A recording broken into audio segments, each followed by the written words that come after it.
our Deputy Mayor, Councillor Wharehinga, to open with Karakia for us. Mi noi tātou. E iu o ngā manu, tēnei te whakamoinga atutu ki a koe mo tēnei huihui ngā mātou. Arhina mai ki au, ki te tika, ki te pono i a mātou, tuko mai tō wairua tapu hei manaaki, hei awhi, hei tiaki hoki a mātou. Anei mātou e tūhu nei mui Tairāwhiti, ka tuku i tēnei inoi, I runga I te ngō tō mātou kai whakora e iu kraiti. Amen. Well, good morning and welcome. This is the first time that we had a meeting after our last council meeting, but this is all good. It is today the last meeting that we will have as councillors, so we are all looking forward to a lovely break, and I'm sure everyone else is also looking forward to a lovely break. I do again want to welcome Sarah and Alan, our independent commissioners here on our committee. Thank you for joining us today. We have got a lovely agenda. Really good to read, Joe. Thank you. It was quite information dense, but thank you for that. There's a lot of work happening, and I'm really impressed by what we're seeing on our agenda today. So first, I am going to, Councillor Parata will join us just after 9:30, so I have an apology for lateness for her. Anyone else? No one else? Okay, so just move, seconded. All in favour? Contrary, carried. Thank you for that. Any declarations of interest? None? I'm going to take you to page 5, which have our minutes of our meeting on the 3rd of September. That was emailed out. Any issues? Is that a true record of what we discussed at the meeting? Everyone happy with that? No questions, queries there. Mover, thank you, Councillor Alder. Seconded, Councillor Foster. All in favour? Contrary, carried. Our action register is addressed in our papers today. And then just our governance work plan. No leaves of absence. Any acknowledgements or tributes? None. Public input and petitions? None. Thank goodness. Any extraordinary business?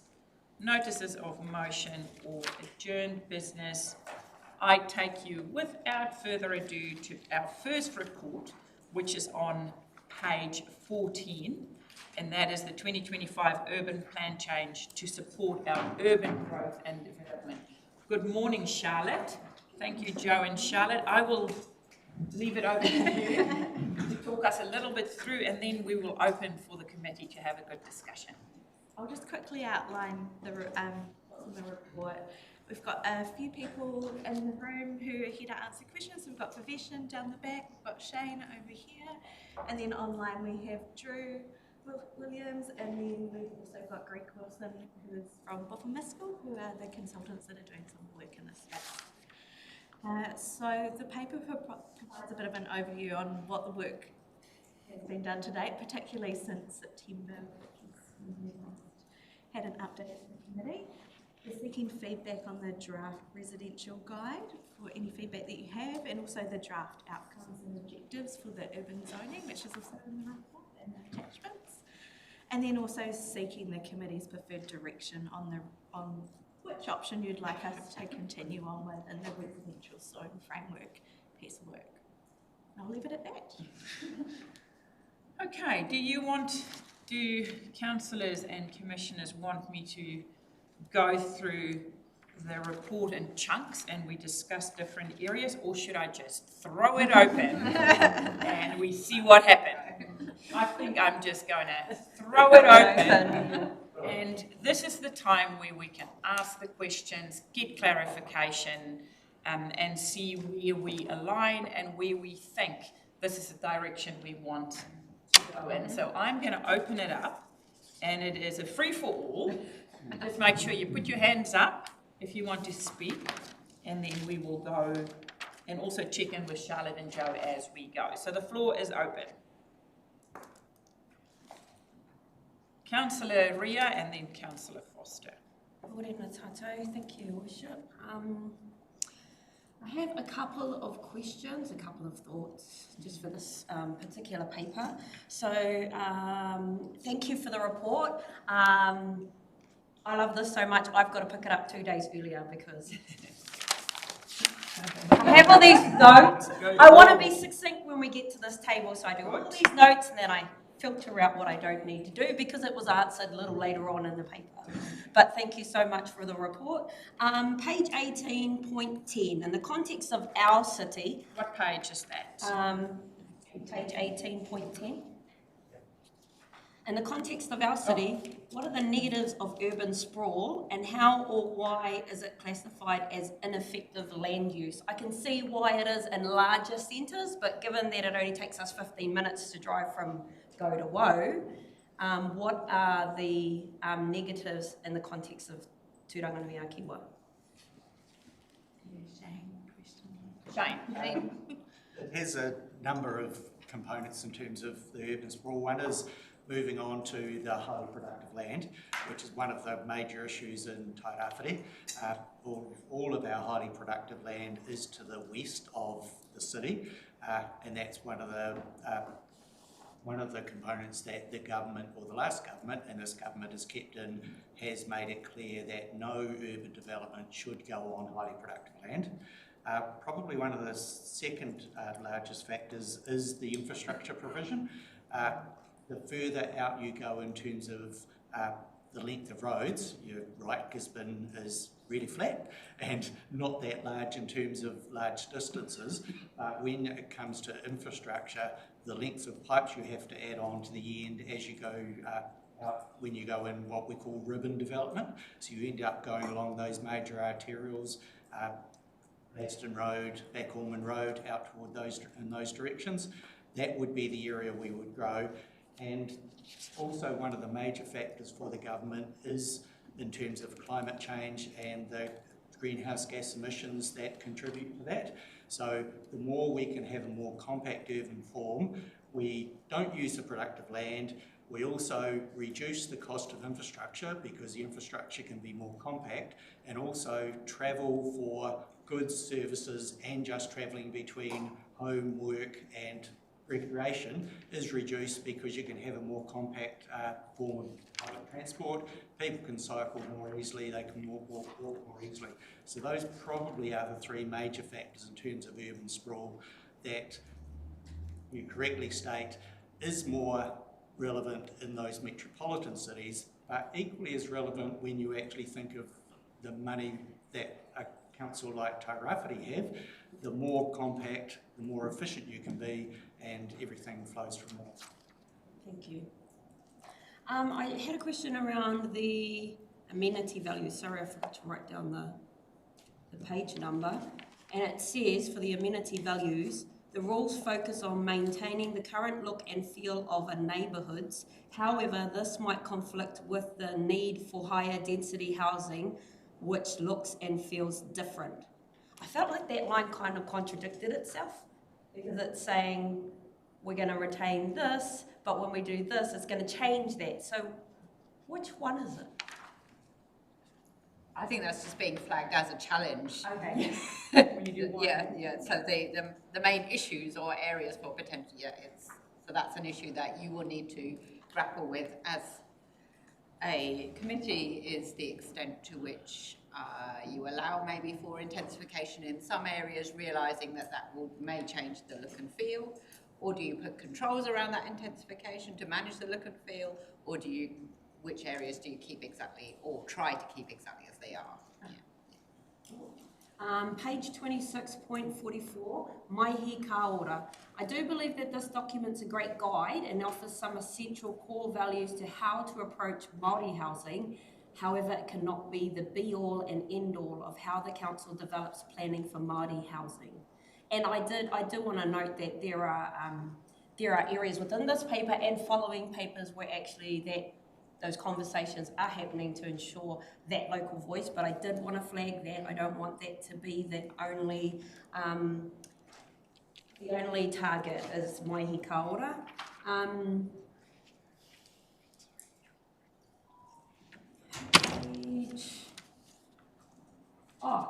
Page 89 on the map.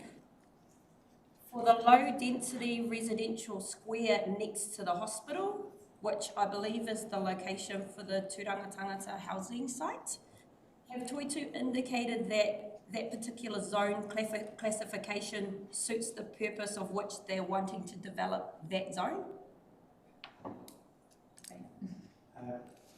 We have the proposal for that is the right site. I will note that that map identifies one of the options. We didn't put in two maps that show, so one option is to have that area around the edges of Gisborne being low density residential, and the area identified in the future development strategy being general residential. The other option is that that area would be general residential, and the area identified by the FDS would be medium density residential. But specifically for that particular development, I don't think any of our zones would actually provide specifically for that as a permitted activity. That is quite a unique a wellness centre that has facilities and a form of development that we would consider generally through resource consent. One of the focuses of the plan change is to enable more medium density housing, but I'm not sure that this plan will ever go as far as providing for that as a permitted activity because of the complexities of that type of development.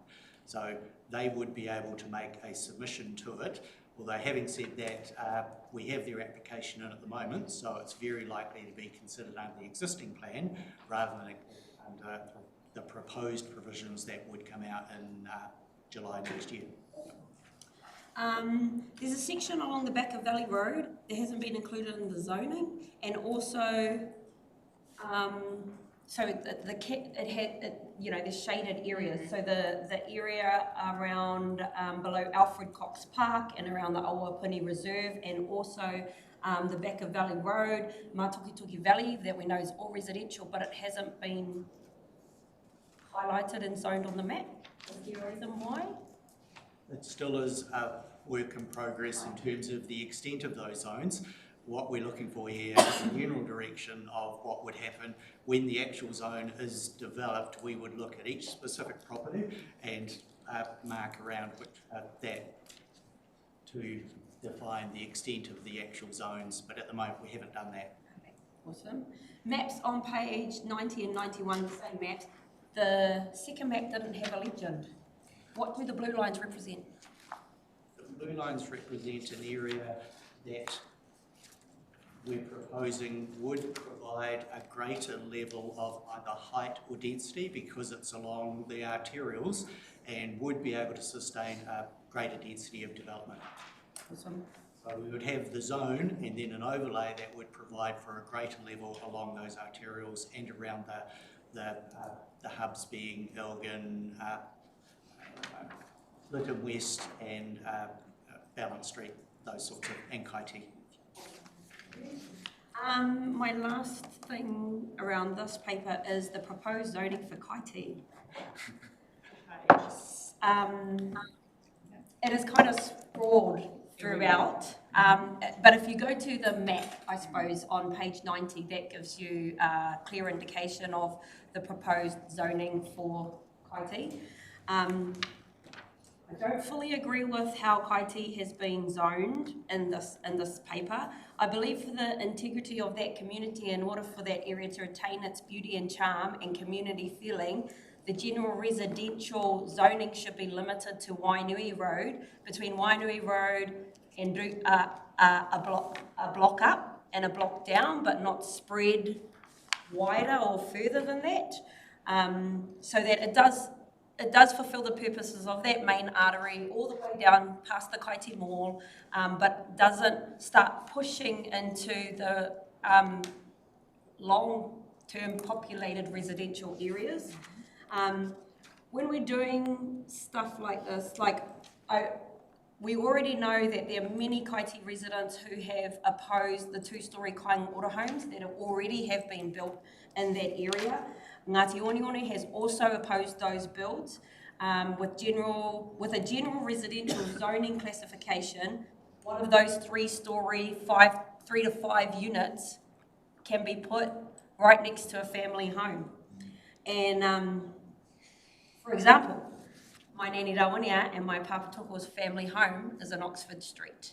And they used to have this beautiful view. And now there are 3 units right next to them that blocks all the sun, all the afternoon sun. And I mean, I can go on with Auntie Robin and Uncle Danny Tuho, my friend Hayley Maxwell and her 6 children on Cambridge Terrace, Ron Tamatea on Daltua Road, Sue Maurire and her 5 kids on Crawford Road, Rylan and Katerina Swan and their 3 kids on Harris Street, Tanya Bartlett and her whānau on Porter Street, and the Keelan whānau on Huxley Road. These are a few of the families that have generationally lived in their houses for 3 to 4 generations, or that they are first-time, forever home buyers. And for them to value that community and invest in that community and then have this general zoning and possibly a 3-story, 5-unit monstrosity, that's all I can call it, goes up directly next to their family home, that really does change the fabric of the Kaiti community. So that's my concern about the general zone going past Rutine Road, further up into Delator Road and coming past Crawford Road through into the back of London Street and that area. And also I had already previously talked about the concerns of general zoning and the ability for those larger housing in areas like Oxford Street. There is a tiny patch of grass currently that services that whole community. And if you put more people there, where are they then supposed to go? So that's my feedback for Kaiti. But before we move on, I just want to make a comment, and I want to say it once, but it pertains to all of the documents that are coming across, and it's about the Māori engagement and it's about that portion. And I do want to commend our Māori partnerships team, our Māori responsiveness team, our managers. I did read in the papers that that it is being difficult, but there are a lot of risk management, there are strategies moving forward, there are, so you've thought about how can we keep progressing, and we have had engagement from some iwi, which is great to see, and what the papers, all of the papers have shown me is that we will continue to keep trying to forge that relationship with our iwi who don't have the capacity or the time yet to be able to engage in this space. So I just want to acknowledge that for all the papers today. Kia ora tātou. Thank you for that. Drew, is your hand up? I can't see that your hand is up. No. I usually can see. Is someone able to give an update on the Kaiti master plan? His hand is up. Sorry, the conversation's moved on. It's not important. Don't worry. Good. Kaiti master plan. Who can give us an update on the Kaiti master plan? Hands up. Yeah, here we go. I'll give a brief and then Drew and Jane can come in as well. Kia ora tātou, ko Vivesh and Murugan toka ingoa. I'm part of the Urban Growth and Development Watch team here today.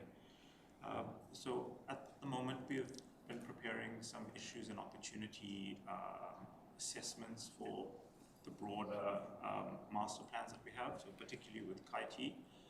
Issues and opportunities assessments have been prepared. That's looking at some of our higher order documentation. We've conducted some site visits as well. And that's really gearing up for us to understand ourselves on a map what the area looks like, which would then be a basis for engaging further with the community and tangata whenua as well. So that's where we are at this moment. The next stage is to get some engagement progressing in that space. We have had some initial discussions with the Tairāwhiti Regional Housing Steering Group, where we were able to outline some of the work progress and obtain some feedback from them as well, which we'll consider into the next phases that we go through. Thanks, Vishen. Councillor Wharehinga. Thank you for that.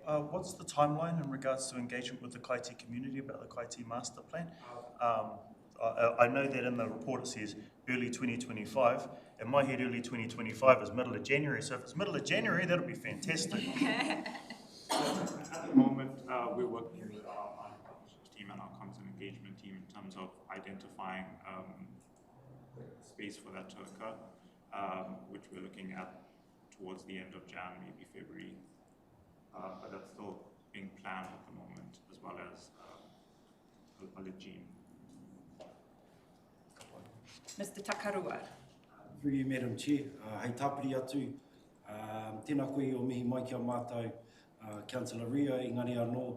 I thank you for your acknowledgements and the engagement, but actually the heavy lifting and the hard work has actually occurred through Joe and Desiree, the wider TRMP team as a whole. What I just wanted to add to what Vivishan has suggested is the team going back out. So we went out in September, right across the region to our tangata whenua, our iwi interest, relationships, tested interest around wider TRMP discussions as a whole. What we're doing is we're going back out this week, just as a gentle reminder for those who may not have come back to us, but then also to those that we have engaged with, just a reminder of what's on the horizon in the new year.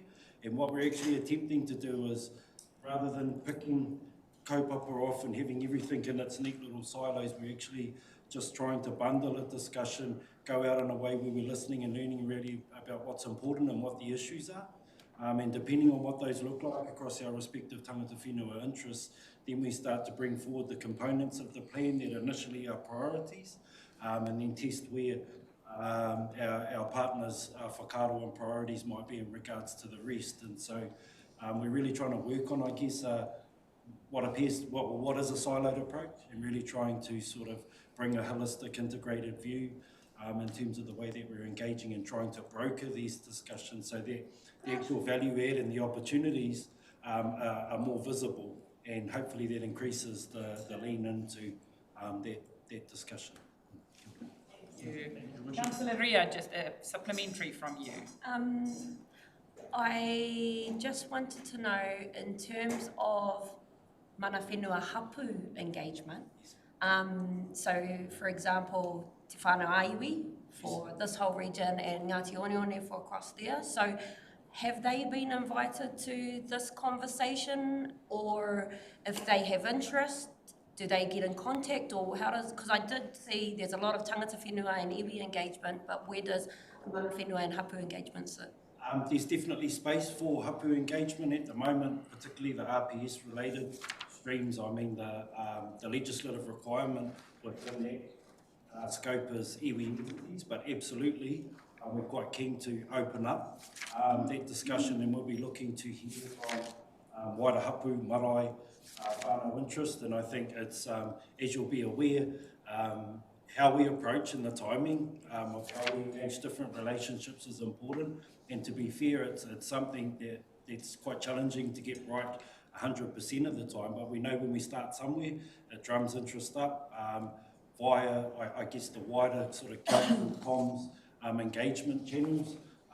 As a practice, we can reach out across the hapu networks, but again, I think it's just about managing the timing of relationships and expectations. And what we're saying is, it isn't, tētahi mana ake I tētahi atu, but it is about, I think, following our statutory requirement initially, and just making sure that we sort of have a nice coherent approach to what those discussions look like. So absolutely though, hapu marae, absolutely creating space for that to come through as well. And what we're actually quite keen to test as well in those discussions with iwi entities is we're starting to manage much better, I feel, the breadth of our treaty responsibilities, and acknowledging that, well, these discussions do need to go wider. Is that something that iwi would like to facilitate with their own people? Is that something we do together, or is that something you want us to do? So those are certainly the questions that we're asking in these initial conversations when we're going out right across sort of those priority areas. Ngā mihi, Jane, and thank you, Joe and the team. Thank you.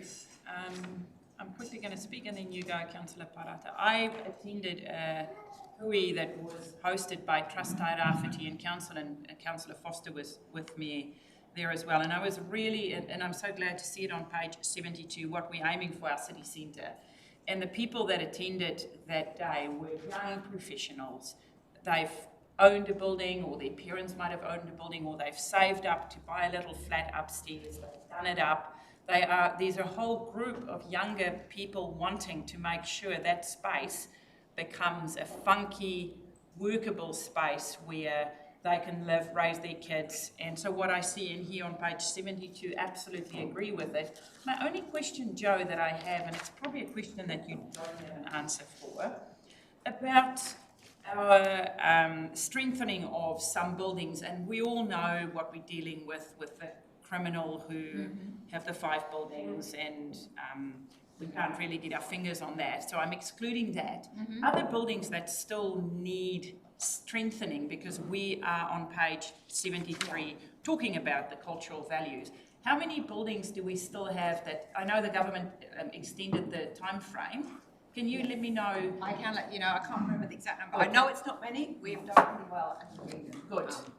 No, that's fantastic, because it is part of that structure there, is the beautiful old buildings that is there, and I would love for us to be able to support or work with the business owners to hopefully strengthen it. And then I've seen what Robbie McCann has done on top of the corporate bank, you know, those apartments, all of us have been there.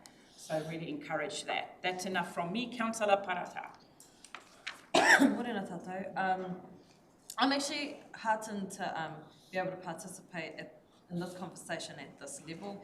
As I understand, it's the way that we imagine Te Tairāwhiti moving forward, like what could it potentially look like in these sort of zonings and these conversations will determine what development looks like for our people going forward. I think it's a big piece of mahi. I'm heartened to see that there's a lot of conversation around accessibility and places to walk, because that's what makes life a happy place. When you live in somewhere that feels like it's connected to one another and you can do things outside. I'm particularly heartened on page, I think it's 75, the bits about neighbourhood centre zones.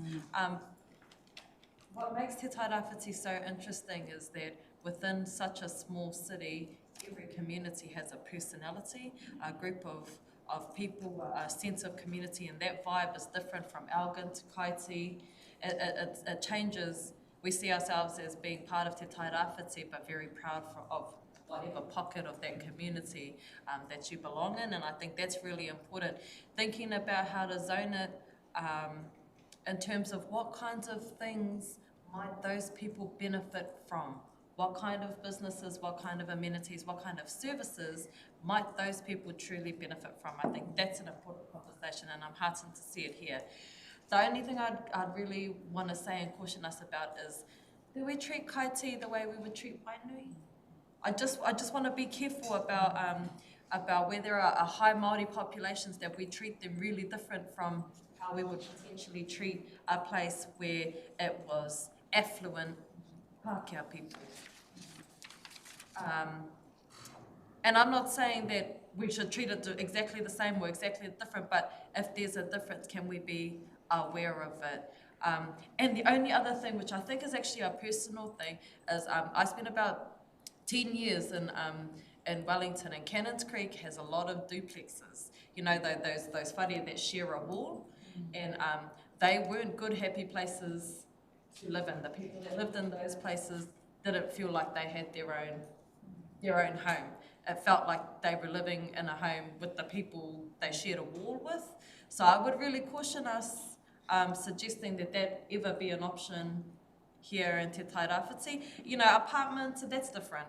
But when you share a wall with somebody, that just feels overly intimate. And I would caution us from allowing that here in Te Tairāwhiti, especially seeing how it hasn't worked in other places in Aotearoa. That is, Porirua is very actually similar to Te Tairāwhiti. I'd say Porirua is bigger, but the dynamics and some of the demographics and some of the statistics that exist over in Porirua, and particularly in Cannons Creek, it exists here in Te Tairāwhiti. So that's the only thing I would just caution. Other than that, I'm pleased. I'm pleased with the thinking that's gone into it. I feel like it's really hopeful, knowing that there will be lots of various kinds of options for whānau to self-determine what kinds of lives they want to live, lots of opportunities for young families and young people as they come up into the world. Gisborne might be a place that they can stay and live and grow. You don't have to leave Te Tairāwhiti to have those experiences, because you can have those independent experiences here in Te Tairāwhiti. And I'm looking forward to what developers and iwi and everyone else does once we confirm the zoning opportunities. Thank you. Foster. Thank you. A couple of questions. Regarding the CBD, I don't see anything about parking requirements for apartments. I know in the past that we had quite generous parking requirements that we imposed on building owners, building apartments, a big requirement, and I know other centres have just squashed them. So I just want to know where we stand at the moment when it comes to a building that wants to be put into apartments in the CBD. What are the parking requirements going to be imposed on them? Bring your e-scooters, that would be. Or are there any? I'd like to answer that question, but it's one of the details we haven't looked at yet. You'll be aware that the National Policy Statement for Urban Development required council to remove a minimum car parking standard, suggesting that we would be providing for urban environments that weren't reliant on cars. So it may be that there are quite permissive provisions, but those provisions would come back to you at the next meeting in March. We would be looking at all of the suite of provisions. Once we've got a steer on what type of environment that we're going for, we then go back, look at the suite of provisions, one of which will be car parking, and identify it. You know, it could be, I grew up in a town, Whanganui, that now has, and for 20 years has had no requirement for any car parks in the central city. And that was reliant, though, on the council having a process for having quite large car parks developed away from the main street on those back streets to provide for those. And so if that's the direction we would go in, that's the sort of thing that we would need to align our infrastructure provisions to do it. So sorry, I can't give you an answer at this point, but if we're going for the type of environment that is described in the paper in the central city, then there is an option for not requiring business owners to provide that car parking. Okay, cool. That's good, because actually when you do look at the CBD, there are possibilities of places that could be put into car parking, which would take the parking out of the actual middle of the CBD as well, and would feed into all that. So, and I guess people, you know, developers or groups are looking at the council at the moment to determine what they might want to do with those really critical pieces of land. You know, so it's actually, the next year or so is actually really important to be able to give them the confidence that they could go and build a car park or whatever in those places. Yeah. I remember having the same conversation when the NPS for urban development came out and the minimum car parking was coming out. I had a meeting with the infrastructure people and said, do you have a plan long term for how we might provide this car parking? And I'm not sure where that is at this point, but those conversations will be going on in the near future. Yep. Okay. Sticking with the CBD, on page 72, there's a little paragraph saying activities which are not compatible with the amenity and character alongside the function and the role of the city centre are discouraged from locating within the CBD zone. So my question would be, why is a school a permitted activity in our CBD when it is actually hindering the activities that we should be promoting in the CBD? Why is that happening, and will it happen in the future if we're that's through you, that's specifically why that is in that zone description, so that when the permitted activities are developed, they're permitted now. Yes. This is suggesting they shouldn't be permitted. That's why it's written in that form. And when the permitted activity list is put together, I'll be surprised if schools remain permitted in that zone. But that won't be that will be a decision for this committee to recommend to council.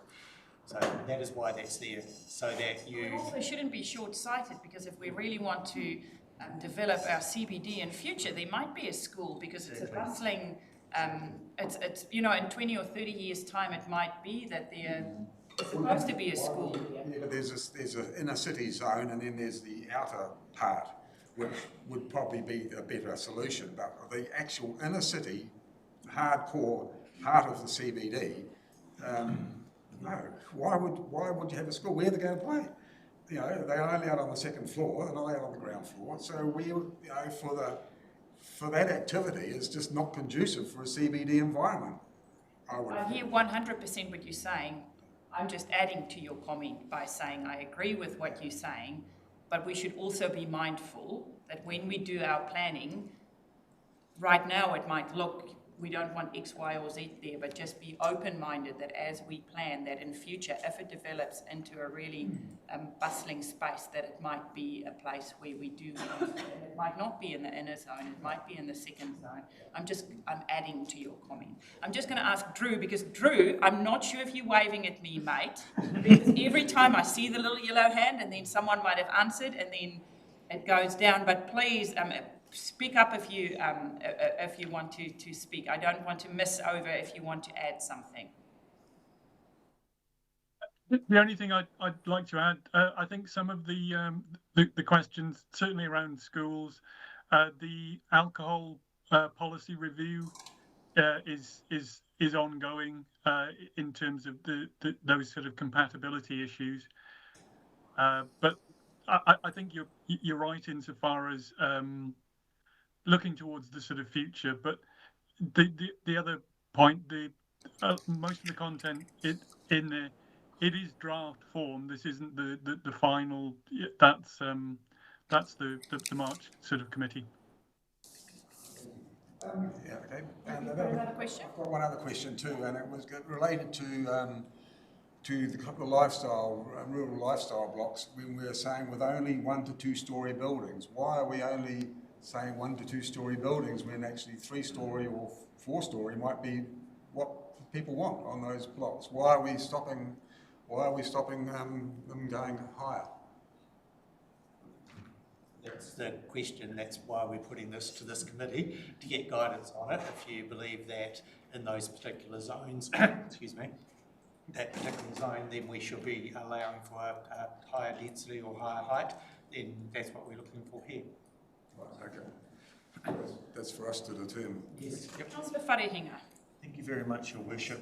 I, for one, am supportive of a school being in the CBD for those exact reasons that you brought up, Your Worship, in regards to the fact that we don't know what the CBD is going to look like in 20, 30 years. Why we're suffering the consequences of short-sightedness of previous councillors, of previous iterations of our council. Let's not also be a council that's short-sighted in regards to the view of what our CBD could possibly look like.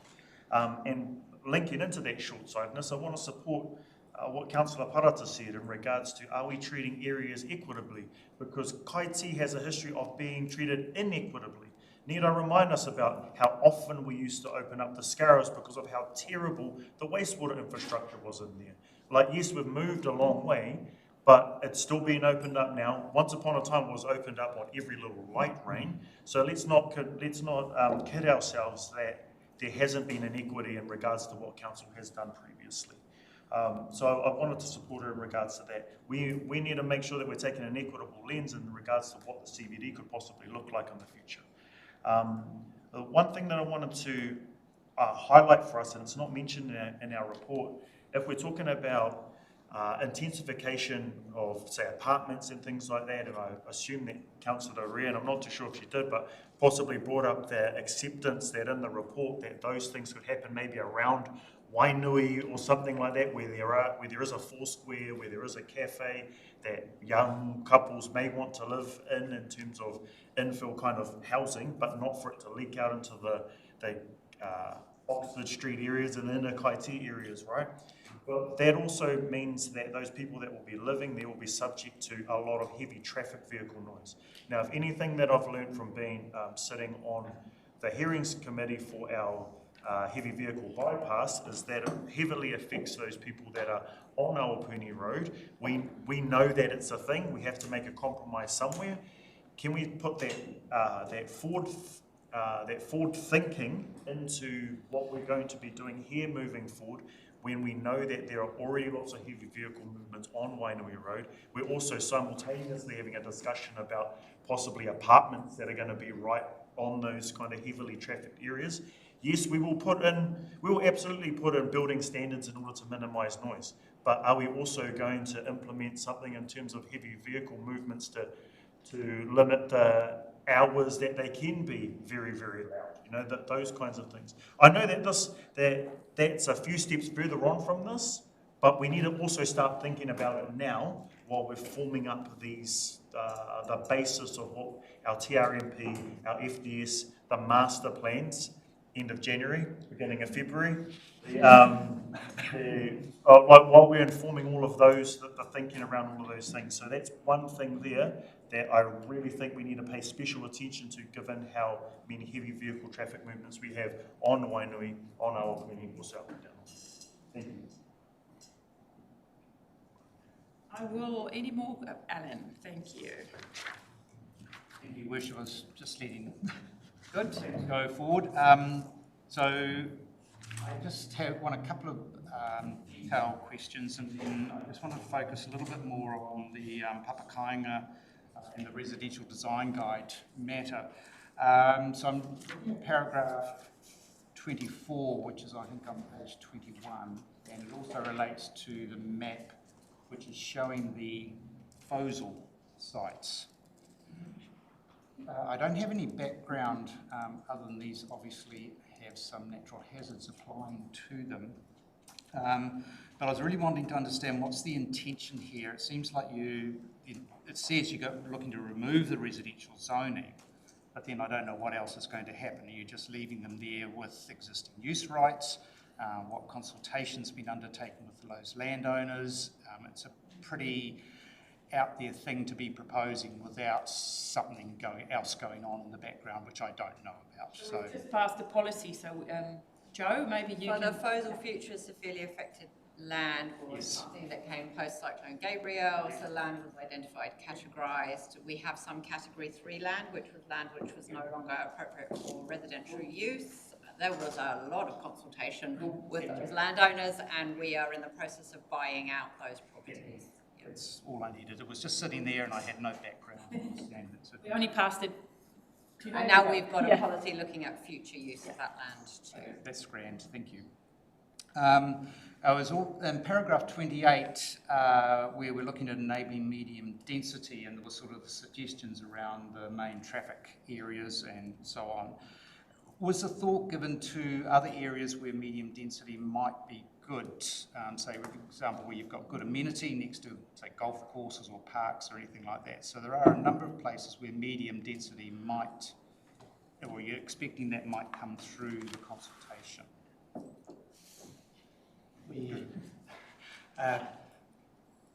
The areas we've identified for medium density or the medium density development, whatever zone we come up with using, are those that were identified through the future development strategy. The golf courses aren't in locations where they might be able to actually sustain higher density development because of the open space they provide, but generally on the outskirts of town at the end of Awapuni and the end of Gladstone Road. So we haven't gone into that detail at this point. We've looked at the nodes around the commercial areas, the neighbourhood commercial areas, and having a radius around there that would provide for it, but haven't gone to any of those other specific locations. One I'd always looked at 4 or 5 years ago was Alfred Cox Park and the area along there where Anzac Street is. I'm sorry, I forgot whether it's the street, where Anzac Street is. Development there could really easily sustain, or on the other side in the industrial area, could sustain quite high density and heights of development because of the open space they provide. Yes. Those didn't come out as areas that were ideal for development for whatever reason through the FDS. And some may come through in your consultation. They may, that's right. Yes. That's good. Thank you. The other area I wanted to explore a little bit was Papakainga development. Now, my understanding is the only Maori land as in Maori land, under the Maori Land Act, in Gisborne, is just a small block between Waitangi Street and Childress Road. So any papakainga development, urban-wise, is not going to be on Māori land. So you don't really have an option of papakainga on urban Māori-owned land. So the only option you've got is it might be owned, but it's general freehold land. So is that my understanding? I'm looking at you, Joe. Yes. Yeah, so through you, Chair, most of the whenua Māori is not in the CBD. We have a lot of whenua Māori, but not. Yes. My apologies for some of these questions. That's all. I'm catching up a little bit. So, and I'm sure you have, but have you been contacted by Te Pūkuri, who are developing a national environmental standard for papakainga? I'm sure you have. Yes, excellent, thank you. So given all that, I was a little bit surprised in the residential design guide. At the beginning it says you've got 50% Māori population that you're looking to deal with, but there's no papakainga or marae development typologies in the design guide. It's very Eurocentric design guide. It could be Christchurch, it could be Auckland, it could be Palmerston North, it could be anywhere. And I think I made this comment at a previous meeting on really looking for the Tairāwhiti lens on some of these things. And I didn't see it. In the visual, there's no Māori design. It's all very individualistic.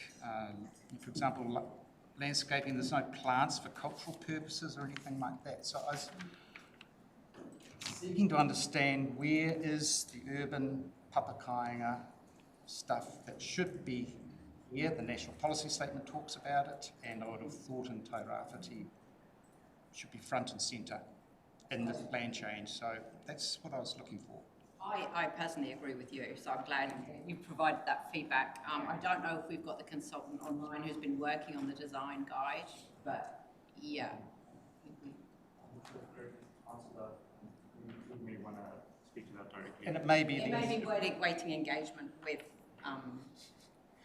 It might be the instruction that they were given as to what you're after, but I would have thought you need to go out consultation with something in your design guide about how you are going to reflect Māori. You talk about Māori values, there's a whole lot of stuff in there, but I don't see any detail in it. And I would perhaps not like to see this go out without that gap being addressed in some way. I'm not sure how the rest of the council, the committee feel, but that was one thing that sort of really struck me when I read through the documents. And it came through when I read sort of the outline of the zones as well. There's sort of discussion about values and things, but there's nothing actually concrete that I can find in the objectives and policies to address that particular issue. And I would have thought, listening to Councillor Ria and others, for parts of Tairāwhiti, that would be quite important as to how you're going to affect that in areas such as Kaiti and parts around the urban area. I just wanted to pick up too on the Councillor Foster sort of talking about schools within the zones and things. Consultation is always tricky about how much information you go out, because you want to go out with enough so people understand what you're doing, but you don't want to go out as if your mind's already made up about what things are going to do. But I found the zone descriptions and the objectives and policies were okay, but we could all have an objective about or policy mixed use within this area, and then someone says, oh no, but it's not schools. So you sort of need a little bit of detail to understand and I'm wondering, was that the thought that you would have with this more information about the types of activities, the types of, medium density, you go out and say, well, that means 3 houses per site, potentially 3 stories. Is there a bit more than what we've got on the agenda that's going to go out with those zones? so that people can understand a bit more what they are. I think Vivian wanted to talk to the design guide. Design guide. Yeah, I can do that first, and then your worship. Good.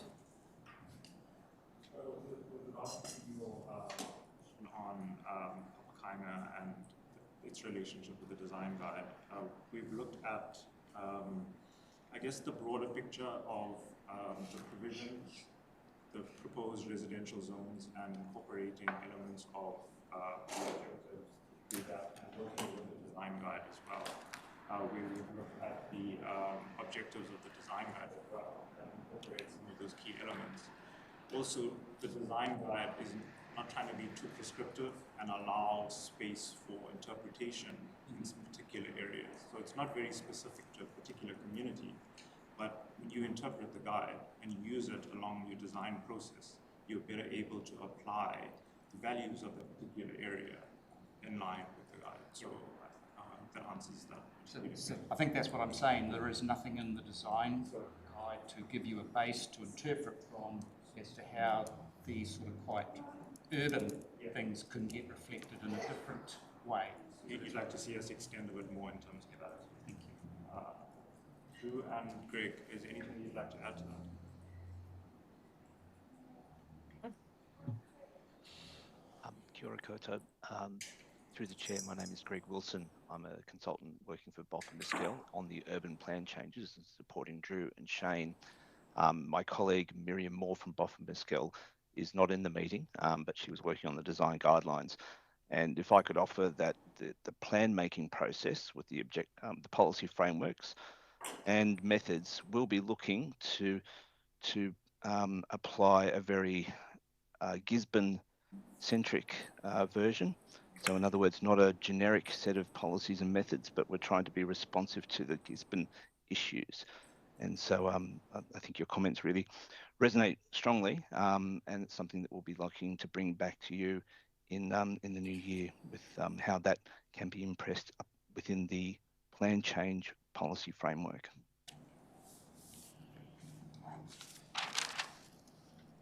Sarah and then Colin. Thank you, Your Worship. I'm interested in reflecting on the comments that clarity is needed.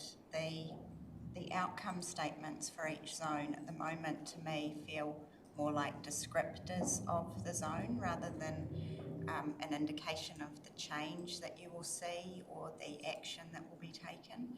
And if the zone outcome statement was really clear, flowing from that, you would get clarity about the activities in the zone. So that was on page 72 that I picked up one reference, but they are scattered throughout as well. Interested in the town centre zone, and this is also on page 72. It includes a reference to mixed use, which absolutely makes sense in a town centre, but then the mixed use zone, which is slightly outside the city centre and includes light industrial and trade premises, and the report notes that there might be significant noise, traffic movements, etc. And is it the intention that the mixed use zone is where the bulk of mixed use, that is, residential up top, business down below, is going to happen in and around the city centre? Because I'm just interested if that's where the bulk of the mixed use residential is going to be. There's also that amenity issue with the noise and the transport movements. Drew, is that one for you or Shane? Yeah, I think I can help with some of it. Just to jump back a moment, in terms of the descriptions of the zones, the descriptions come from the national planning standards themselves. So we set that out in the September paper to kind of assist. In terms of the description for the city centre zone is slightly sort of is different. Also for the aspects that have been identified with our internal teams for noise in process of commissioning specific noise reports to assist the council in the formation of those policies. But specifically on the mixed use zone, the council has the option to provide overlays to encourage particular aspects of use. So mixed use in itself can be residential, commercial, light industrial, or community activities, but within those zones, an overlay could encourage some of these uses in particular corners. The mixed use zone is, geographically quite big, but there are areas that perhaps some of those different uses within the mixed use may be more appropriate. The policies can reflect that. One that springs to mind, we have some, I think, historic industrial uses that are currently next to a school. Those kind of, over time and over the lifetime of the plan, those kind of outcomes could be improved. If that helps. Thank you. Your Worship, just one further comment around the design guide and Alan's comment regarding Papakainga and providing for that flexibility. I noted I'd like to see more flexibility across the board, not just for Papakainga, but Māori-led development of other types, more affordable housing, intergenerational housing. I think we've probably observed the same thing. At the moment, there doesn't seem to be a lot of flex, and it would be good to see that. And I note on page 19, staff have asked for comment or direction regarding whether the design guide's a guideline or whether it's incorporated into the plan and has force of regulation. Jumping to my recommendation, that would be a hybrid option where some of the key aspects of the guidelines are embedded in the plan, but as a general rule, the design guides are part of the resource consent assessment process, and applicants have to demonstrate consistency with the guidelines, but they remain guidelines, and that gives council a lot more flexibility too when things change or you want to improve incrementally. There's not a formal statutory process. Yeah. I have got quite a few detailed and nitty-gritty comments on the design guide, and I think it's probably best if I just flick them through via email. Great, thanks. It's tiny, so that's fabulous. Thank you, Sarah. Music to my ears. Colin. Thank you, Your Worship. Yeah, speaking last is good. Everybody's said everything that I was going to say. That's great. And said it way better than I would have said. Good, Colin. The floor is I'll yours. jump to the point. I just want to add to the encouraging and the renovation and repurposing and beautification of our heritage buildings in the city centre. I think that's a real important aspect. The rural development worries me with the interface of housing and spraying. That's an area of alarm bells ringing for me, and that needs to be progressed carefully. Papakainga and Kaingaroa, Kaingapora. Enough's been said about it, but I'm just wondering if there's any enlightenment on page 18, the last point, where we're talking about the alignment of treaty principles. Can someone explain that and how it might apply to adopting or changing consenting on Papakainga and Kaingaroa? So is there any way that the treaty principles will affect the future laws around how we're going to apply building? And if so, let's get it over quickly, I think, so we can get to the point. So the best place to have that discussion is during the plan making, so then it's embedded in the plan and you don't have to have it on a consent by consent basis. Yeah. Yes, so that's the intention, Yeah. and that's why the early engagement with iwi and then hapu marae is so important to make sure that it is reflected. So we have some direction for the future development strategy from the engagement that was undertaken as part of that process that will feed through. But there's more engagement to come, and we know that there are some really strong, not just aspirations, actual Māori-led housing development happening here and now that we want to make sure is reflected within the both the what's happening now, but the future plans. Right. Yep. And that will result in changes, you think, to some of the consenting regulations? Well, I can't say now, but there will be changes to rules, I am sure, and policies. So, there will be things that are different to now. Otherwise, why are we bothering? Okay, thank you. All good?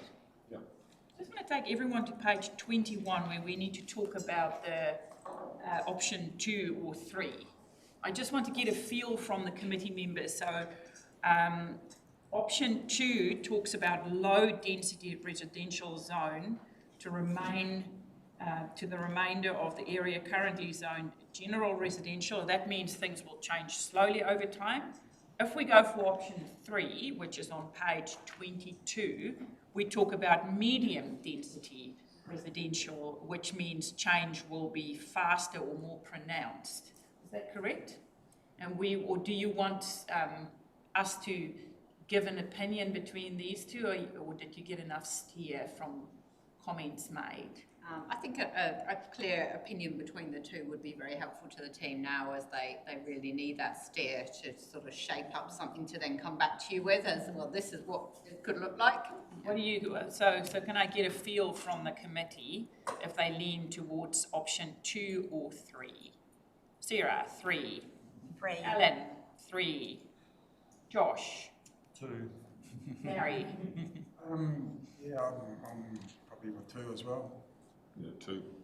3. Tairāwhiti? Sorry. No, we can take some time. Yep. Give everyone 5 minutes just to reread it. So option 2 is slower, and option 3 is faster. I use the word moderate transition, and this one's, you give it a better word. Shane might be better to talk to it. I don't know that it's really so much slow or fast. It's maybe a stronger signal. Yeah. Yeah. Do you want to talk to it, Shane, though? Shane, give us the magic words. Authoritatively than me. I can add anything more magic than what Joe just did. The medium density residential the downside is there's the medium density residential standards that was applied by the larger metropolitan areas, and I know when that first came in and we were consulting through the future development strategy, I had a number of people ring in and say, does this mean we can have these that are happening in Hamilton? And the answer was, no, it doesn't mean that. It means something different for Tairāwhiti. And also at that time we had a letter that came in from, I think, Toitui Tairāwhiti asking us to Manaaki Tairāwhiti, asking us to adopt the medium density residential standards. The answer we gave at that point was we didn't believe that was appropriate for Gisborne, and we were undertaking a process to develop something that we thought was appropriate for Gisborne, and that's where we're at right now. So the answer would be that the medium density residential does provide a stronger signal that in those areas that were identified through the growth strategy, the future development strategy, that you should expect quite a significant change there. Then in the areas outside that, there would be probably some change. It may well be that you have a slightly less development in those areas than you have right now. And that would be, so you would have a clear distinction between those areas along with arterials and out around those urban centres, and then you would have a much less dense development around that going to the edges. And just to clarify, it's up to you as a committee to sort of recommend what medium density should look like for Tairāwhiti rather than taking a national standard. So then I vote option 3 for medium density. Sitting on the fence. We get to decide it. Yeah. Because, I talked to Josh just before the hui and said that, we were in Christchurch recently and they've got this amazing medium density 3 or 4 blocks of housing so there are examples where it doesn't work, but there are also really good examples where it does work, that it does fit the purpose for those who are interested in living that kind of lifestyle. I think I am swaying, because we can determine what medium density looks like. I am going to pick option 3, my preferred option. Okay. Is that a split vote? It's 3-4, which I think is actually a really good message to staff. Yeah, because there is some conservatism in regards to what we do moving forward. And it's really important how we do option 3. Well, yeah, how option 3 happens, because I'm just really concerned about, again, it links to what we spoke to before, about the perverse outcomes for areas like Kaiti. When we talk about, again, we look back on infrastructure, we look back on plans. There's always been some kind of perverse outcome for Kaiti, and that's my big concern and my big worry, especially considering this is my last term. So, I guess I get to be a little less diplomatic if I'm on the other side of the fence, because that's how the community acts, right? No, I'm kidding, I would never do that to any future iterations of council staff, but that's my big concern and my big support in regards to option 2, so, yeah. Anything else you need, because it talks about provides feedback on our residential design guide, provides feedback on our zoning, the draft outcomes and objectives, and Sarah would also send through some of her finer details, provides direction on the preferred approach for the new residential zone framework. Do you think you have heard enough from the committee? Quite clear. Right. Awesome. Right. Anything else anyone wants to add to this paper? And like Sarah said, if you think of something else or you wake up tonight thinking, oh, I should have said that, please flick an email to Joe. This is work in progress. We will shape it as we go with input from us. So please don't feel like this is the end of it. It is work that it is iterative. Ka pai? I'm happy to move this paper. Do I have a seconder? Councillor Parata. All in favour? Aye. Carried. Okay, we are going to move to thank you, Charlotte. Are people ready for a coffee? Yeah, we're going to take a quick break. We are talking about high-level direction on the RPS. So we've got all these green papers with different chapters. And I can, if you want to go through each chapter, but I'll hand over. Thank you. We're handing over to Helen. I'll let Helen introduce herself, but she has been working with us for the last 3 months or so. It's been an intense 3 months on the regional policy statement provisions, working with Paula and the team. So I'll let her introduce herself and the paper. Over to you, Helen. Thank you, Helen. I do need to disappear just before 11, so it's nothing personal, and I will return. Good. Signing of documents. Koutou, ko Helen mā takawiwa, no whakaore yaho. My name is Helen Ma. I am a planning consultant. I work for Kahu Environmental, and I've been asked to join the TRNP team to assist with the regional policy statement work stream to help bring that together with working with the rest of the team. I grew up in Tairāwhiti. I now live on a sheep and beef farm with my family just out of Masterton. I live in Masterton, but my work takes me all around the country from Northland to Christchurch, and I'm really pleased to be able to bring some of my work and learn some things from the people of Tairāwhiti. So thank you for that opportunity. Awesome. Thank you, Helen. Down to business. This paper is putting to you a summary of the work that's been done to date on the regional policy statement and the content of the chapters. It identifies where that's come from a mixture of council direction, national direction, and input from community.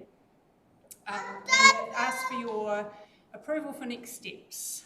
which is to engage with the community next year on the high level moves that are in that in those draft chapters, and to engage in detail with iwi authorities in particular, but also other Māori groups that identify that they would like to be involved.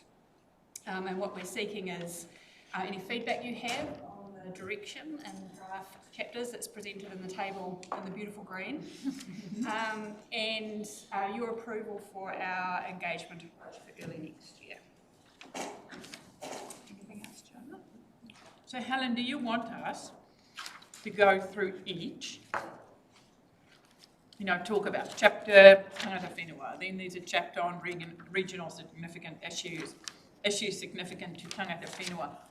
Do you want me to go through each of those, or would the table like to discuss each of these, or should I just again chuck it open and we see what comes our way?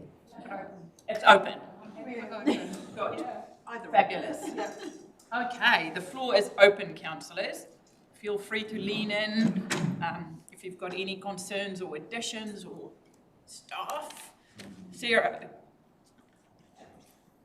Thank you, Your Worship. I'm interested, and I'm sure you will have looked at iwi management plans, previous submissions, and an understanding of iwi aspirations and concern, rather than just going out and consult. Yes, what we've drafted so far is based on our understanding from those previous submissions, the work of the iwi technical group. And what we've aimed to do is reflect that the best we can, but also provide a space there for people to tell us how they would like their aspirations reflected.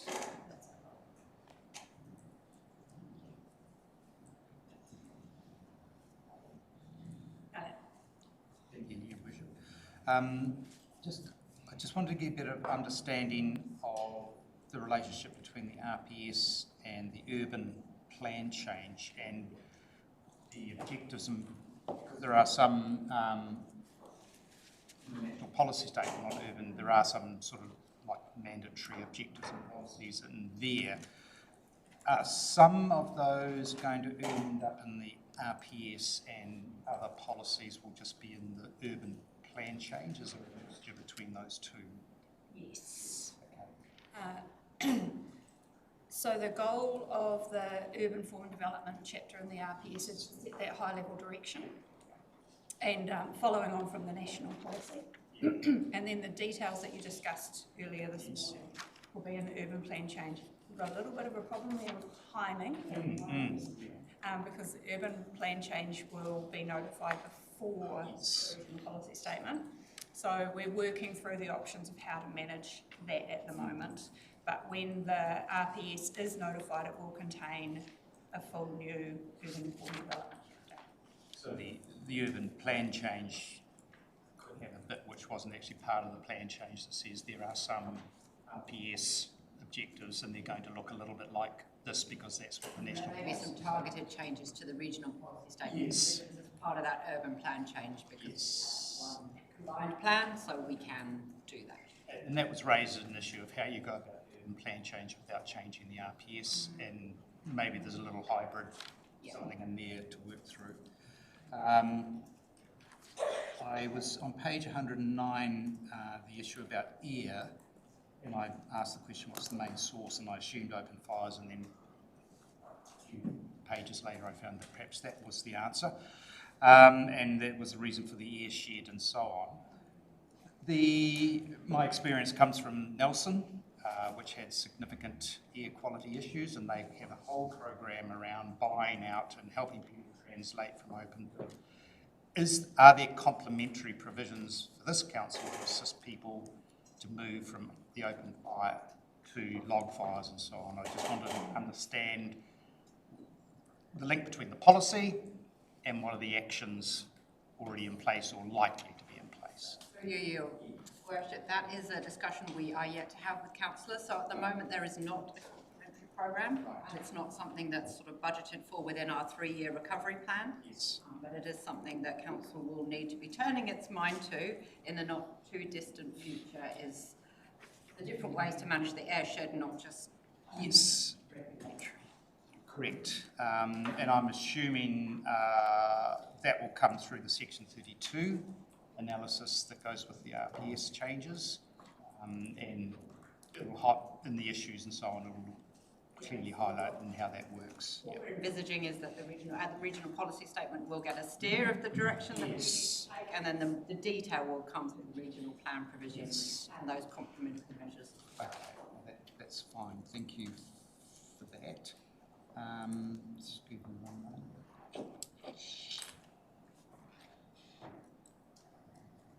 I have it on page 113.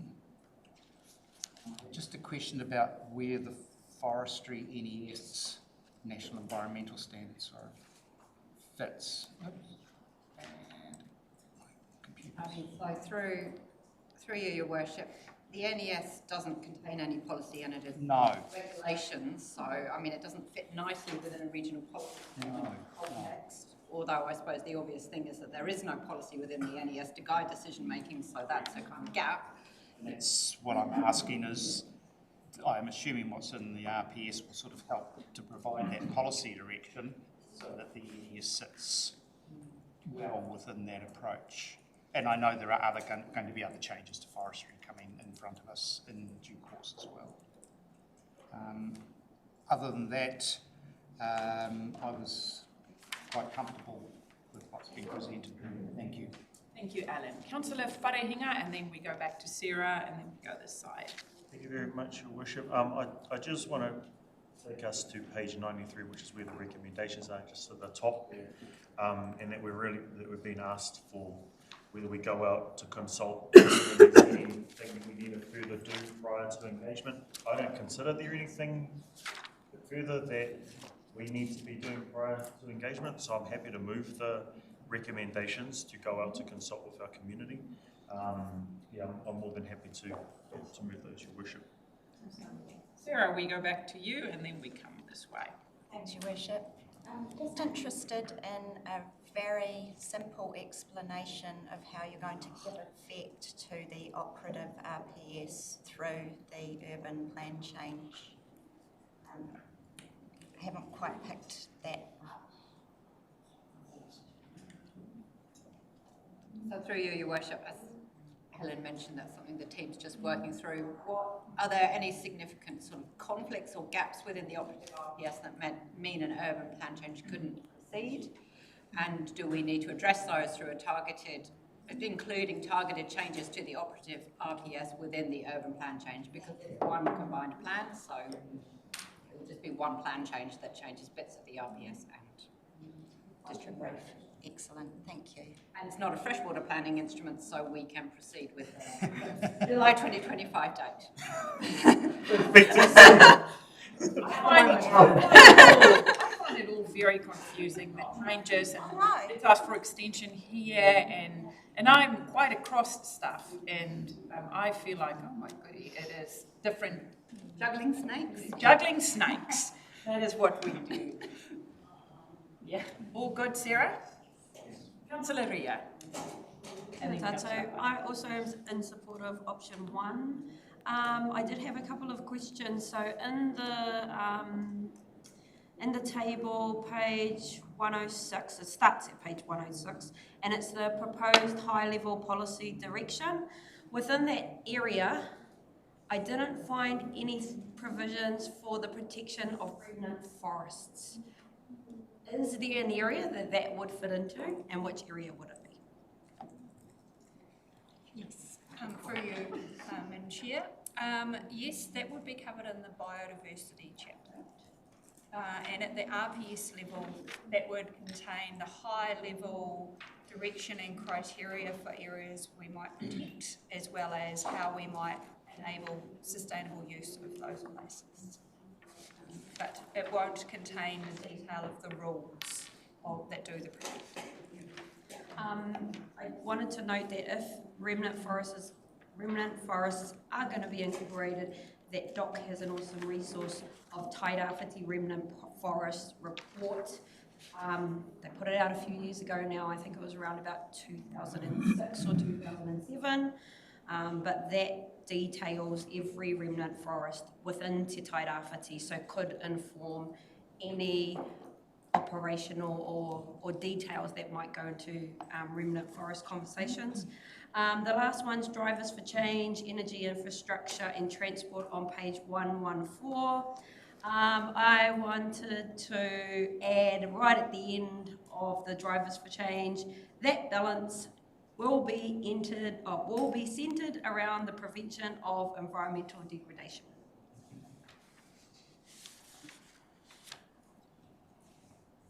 So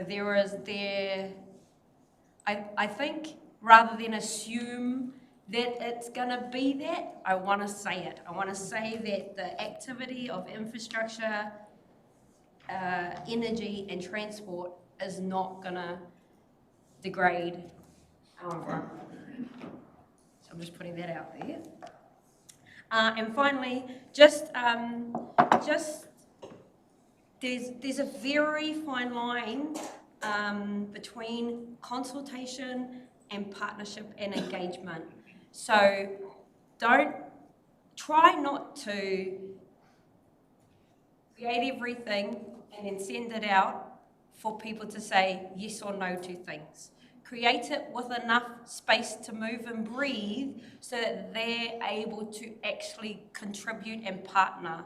I think the purpose of the draft is to stimulate the conversation, and then the final should reflect that the final document has been informed with the simulation of the draft and the injections of the community. That's all, thank you. Any more? I don't mean. You go. You go. And then we also need to take a look while Councillor Parata speak about option 1, 2 and 3 about the engagement. Did you move? Yeah, I moved I was thinking you moved option 1. Which is the preferred. All good, yeah. Councillor Parata. Okay, cool. I just think so often when we get it wrong, we come down on the council like 1,000 times. We do. And so in this document, I just want to recognise where it's going right and where the changes are and how far ahead of the game we are in terms of other regions and other councils. And I just want to go to page 108 in particular. So kudos also to the preferred option being, can we fully engage with the people we want to engage with? Can we fully engage with our iwi and hapu partners? Can we fully give them the time to understand it? And also that's the preferred and not the hurry up and go option. But I just want to read quickly is the primary aim of this new chapter would be to position tangata whenua as equal partners in resource management, moving from consultation-based engagement to genuine shared governance and decision-making. This would align local government practices with contemporary understandings of the treaty obligations, respond to evolving legal and social expectations, and contribute to more sustainable and culturally inclusive resource management. That's a huge statement. And so whether or not we get that right, or perfectly this time, is neither here nor there, because the intention is as clear as day there. So big ups in that regard. I don't care about 116.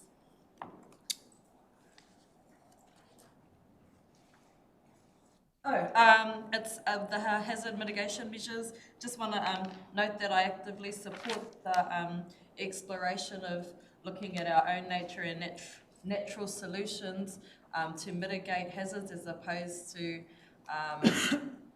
infrastructure for our taiao. And then just lastly, I just want to acknowledge ki taki tai, te mana o te wai. These are all Māori principles that benefit and not harm the region, benefit and not harm the taiao, benefit and not harm the people.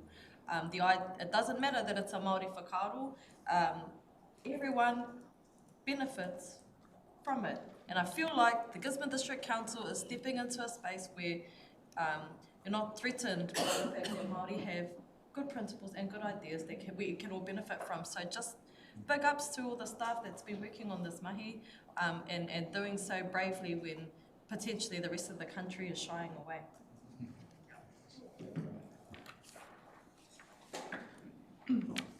Councillor Alder. Thank you, Your Worship. Mentioned a number of places throughout, but on 98, it's point 30 in the last point, that recent legislative changes and anticipated changes will alter some of the things we're going out there to consult on. I know we've all agreed as a council to carry on with some of the forestry and the mana o te wai issues because of we want to maintain a reputation with our consulting partners.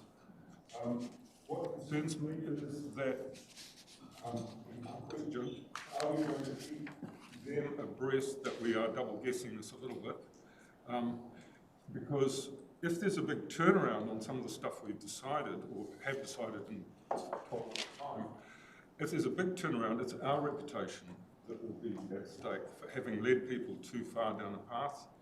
And we are also, in a way, and whether it's a good thing or a bad thing, the reputation of our government of the day, we are potentially putting them at risk a little bit if we go down the path too far too quickly. That's my comment. Thank you.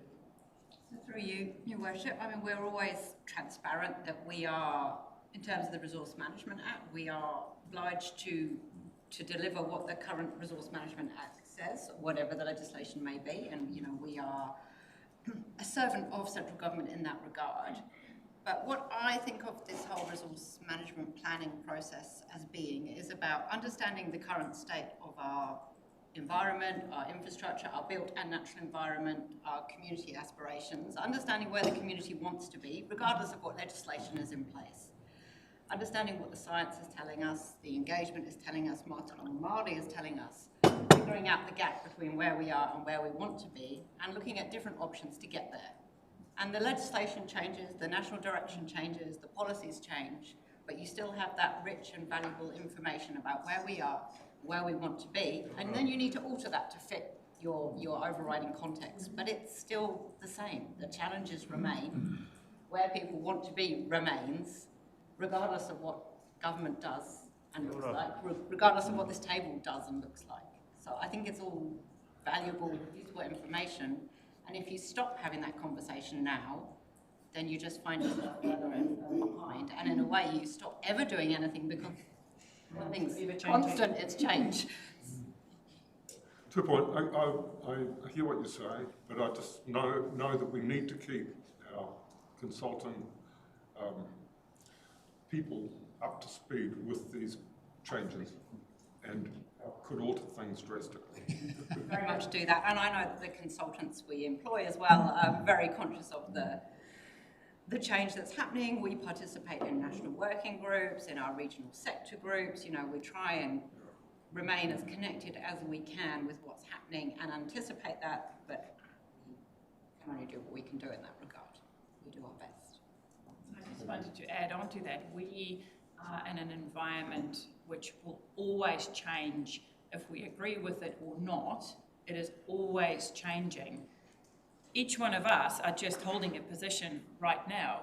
We might not in the future be in a seat in some new young person with, but I hope that the aspirations of all of us can be aligned to those higher principles where we do want cleaner, awa, moana, whenua that are protected, all those high-level things which we all know in our hearts are good, and how we get there might change, and the governments of the day change, and we have great working relationships with whoever is in the government because that's really important. That doesn't mean we agree on everything, because just like us, they fill a certain seat at this stage with certain principles. But for us, our job is to take the voice of the Tairāwhiti forward and to say this is what it means for our people. And we're unique. We don't look like Napier. We don't look like Auckland. And I think we should, whenever we speak to the government or what they are asking of us or feedback on, just remember that as a council and as individuals in our community, We know what we want, and to get there might take different dances and different changes with different governments, but that doesn't change. But I agree with what you say, Councillor Alder, keep people abreast of this is a tumultuous dance. It is not a beautiful waltz. It is sometimes a tango and sometimes a samba, but it is us trying to move in the right direction on behalf of our community, carrying that Tairāwhiti flag. I'm just going to ask Sarah and then you. Just wanted to add it on. Oh, okay, it's an add-on? Then you go. I think too that with the iwi relationships, the people who have been put forward by iwi are already highly functioning and within governance, within the environment. They're up to play with strategy and policy. So they're also aware how the national changes can affect steps moving forward. But I think it's a huge thing to say that actually, regardless of the law change, we're walking side by side, we're creating this relationship, but we knowing that possibly down the road, it's going to affect all of us. So that's also a part of us having those opening, sharing conversations to solidify those relationships. Awesome. Sarah. Thanks, Your Worship. I just wanted to total call both the concerns from Councillor Alder, but particularly the kōrero in response. Greater Wellington Regional Council are currently going through hearings for their Freshwater plan change to implement NPS FM 2020. They started their collaborative process 10 years ago. The NPS changed halfway through. They carried on because they honoured their commitment to their treaty partners. And as a collective in the region, they have made enormous progress, but it is through sticking to the relationships, communicating clearly about what might change, but also emphasising to the community that they are well connected in to central government. So by forging ahead courageously, you can not only build your relationships in the region, but through those conversations with Ministry for the Environment and others, you can influence what happens at the national level. So kudos. Any other comments in regards to this paper? People comfortable? Do I have a seconder seconded by Councillor Ria? So we are on the recommendations on page 93. We confirm the high level direction for our RPS, and we also have decision to engage on the high level direction with iwi authorities and our wider community. Moved by Councillor Wharehinga, seconded by Councillor Ria. All in favour? Contrary? Carried. Thank you, Helen. So now we move to page 122, which is our freshwater technical research. You're gonna duck out. We'll see you when you're back. Welcome, Charlotte. 122. So it's our freshwater technical research. So this is just an overview, a noting report of where our team has gotten to. So I'm going to hand over to you, Charlotte. Give us a 45-minute abbreviation, and then we take it from there. Yes, as you mentioned, this report is an overview of the technical work which forms the evidence base for the freshwater provisions and catchment plans. Most of the work program has been completed, and we do have a bit of remaining work sort of hoping to complete by mid-25. Some of that's dependent on weather and seasons and flows and things, so aiming, but see how we go. So in terms of the main focus over the next 6 months, we've got the expert panel work, which we had a paper on at the last committee meeting. It's an update. We've started that process and working through that. And the targeted field work over the coming summer, which is in the tables in the report.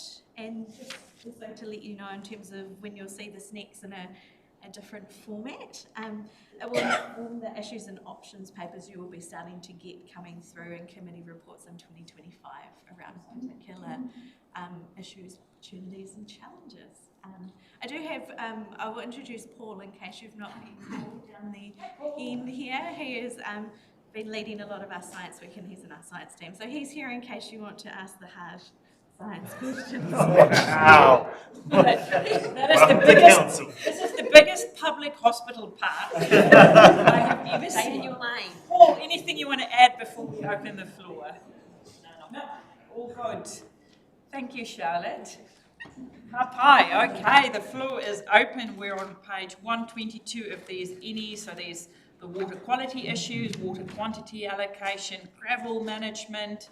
I know if Councillor Tairāwhiti was here, he would have asked about gravel management, technical work for our NPS FM requirements. So it's a really extensive report telling us what the issues are and what we are doing. And I think we should really be proud of the work that is happening on the ground in collaboration with our partners. So ka pai from me. I'm happy to move this report, but I'll open the floor for questions. Councillor Ria and then Councillor Alder. I also am in support of it was an awesome report. It was awesome to read. I just had a couple, I suppose I'll be Councillor Tairāwhiti today because my question was around gravel extraction and management. Page 414, gravel management provisions for Waiapu. Does that include places like Awatere? Is that, when you say for Waiapu, is that specifically for the Waiapu Awa or is it for the Waiapu catchment? Paul to that. Through the chair, it's a combination. So we're concentrating, most of the gravel extraction does happen in the Waiapu catchment in the Waiapu River itself, but it's a region-wide approach. So we'll be looking at the Awatere River as well. And so in the report, Waiapu wasn't mentioned. Oh, Waiapu was the only catchment or awa mentioned. Are there also future provisions for awa, say along State Highway 2, which runs from Muriwai in and also out to Opotiki, for the rivers along that state highway where gravel is also extracted for the purpose of roading? Is this is Waiapu like a phase 1 where we sort of try it out and the intention is that once we've kind of found a strategy that we'll actually transfer that strategy to other rivers that are affected by gravel extraction? That's correct.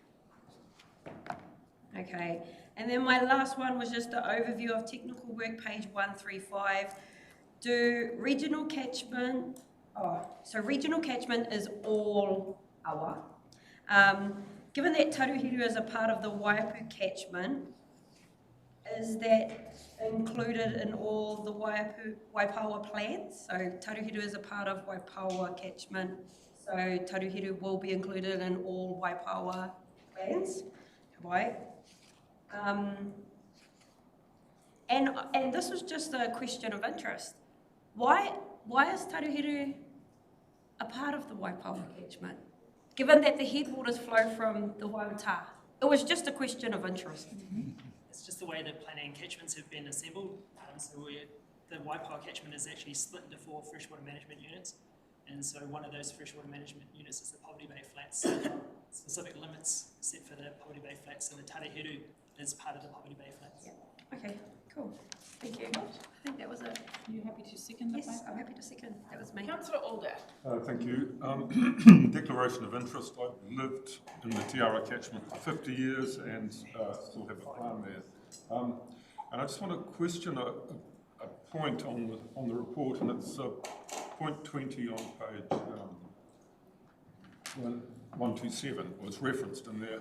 Paul, can you tell me where the low flow measurements are taken on the Tiarai and the Waipawa? What's the low flow measurement point? The low flow measuring point on the Tiara is at Pikes Weir. Waipawa is Kanakanaya at Kanakanaya Bridge. Kanakanaya. Thank you. The low flow on the Tiarai is recharged considerably as it moves beyond Pikes Weir. And this was proven back in 97 or 98, where we installed, or the council installed, a temporary weir below the last irrigation point on the Tiarai. And it was discovered that the low flow at Pikes Weir reflected very little on what was happening below the last outtake. So the Pikes Weir could drop, but the Papatū station drainage into the Tiarai significantly boosted the flow. Is this being taken into account on both these rivers when it comes to minimum flow and water, animal and plant species existence? Yeah, it has. So rivers do gain flow as you're going downstream. And so we've got a measuring point at, I think it's 309 Wainaki Road, that we've been measuring to establish a relationship between what's happening at Pike Square and further downstream. So roughly when the flow gets down to its minimum flow, it's roughly twice the amount of flow at Wainaki Road. But species and I guess habitat, it needs to, I guess, relate right throughout the reach. So we need to have an equivalent flow downstream, which allows for those species requirements right through the reach. So it has been taken into account. And the same in the Waipawa at Karakia, we also measure at the Matawhero Bridge. So we've got measuring points at the upstream and the downstream part of the reach. Right, and I'd just like to remind us all that the biggest influence on the Tairāwhiti flow at Pikes Weir is in fact the city. That's correct, isn't it? So the city take is what influences the Pike Weir. Yeah, so it's the major take upstream of the Pikes Weir is the city. Thank you, that's me. All good. Anything else? Anyone else? Councillor Parata. I also really enjoyed the report. It really just proves how many clever people we have working within the council, and how much expertise exists within the region, which is always nice to know. Small regions like this, that we've got people that are planners and scientists, and, you know. So I just want to mihi to that āhuatanga in our region. My thing really is also a point of interest. I've got no problems with what's written in this report so far. Is point 16 on page 139. Mostly because this is the mahi that will really help us to understand the vulnerabilities of coastal communities. I just want to get a quick update, if anyone has one, on where we are with that and what the hopes are for that kind of information and what it will do. Are you talking about the aquifer stuff? Yeah, the mapping, the aquifer mapping stuff, because the last report we got proved that the water is too high in salinity. High in salinity, too salty. Too salty and not enough of it, which means that not only are the East Coast whānau vulnerable to isolation, to access, to a lack of services, now we don't got water. So just trying to get an understanding of, once we know this for sure, what then? Yeah, through the chair. So the SkyTem interpretation work, the helicopter flying work, still being interpreted by GNS Science currently. I think they're looking at getting some results for us within 6 months. But the high level takeaway is that the aquifers that they've found that are on the East Coast are relatively thin compared to looking at other regions. And the water that was within them at depth is higher in salt. What we've done some field bore drilling to validate what's going on as well. So what we've found is actually at the surface is actually freshwater within the bores that we've drilled as well. But I think as you go down in depth, that conductivity or the saltwater levels do increase. So it's probably just the high level takeaways is that what we've got is small, on the smaller side. So we've got to really, I guess, put more weight behind protecting those groundwater sources and springs, particularly on the East Coast. But I guess, yeah, we'll learn more, I guess, in terms of quantifying kind of what the size of the aquifers are later in the year, or later next year, sorry, 2025.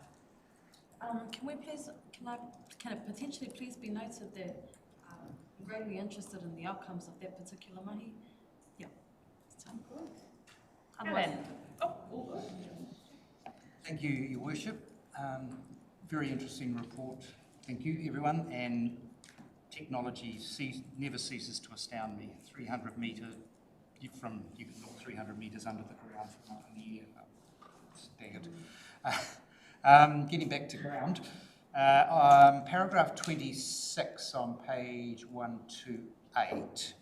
I was just wanting to seek a little bit more understanding about this, because the impact of agriculture and economics is going to be critical input into what you do about water. So I'm wanting to understand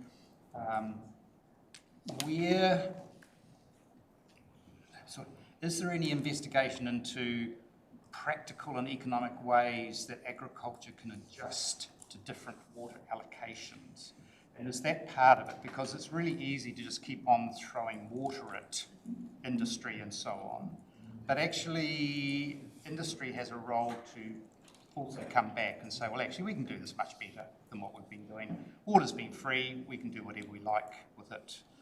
So I'm wanting to get an understanding, are there sort of economics around things like water storage as an option? What are the economics and the practicalities of that? You know, I'm from Canterbury, in Christchurch.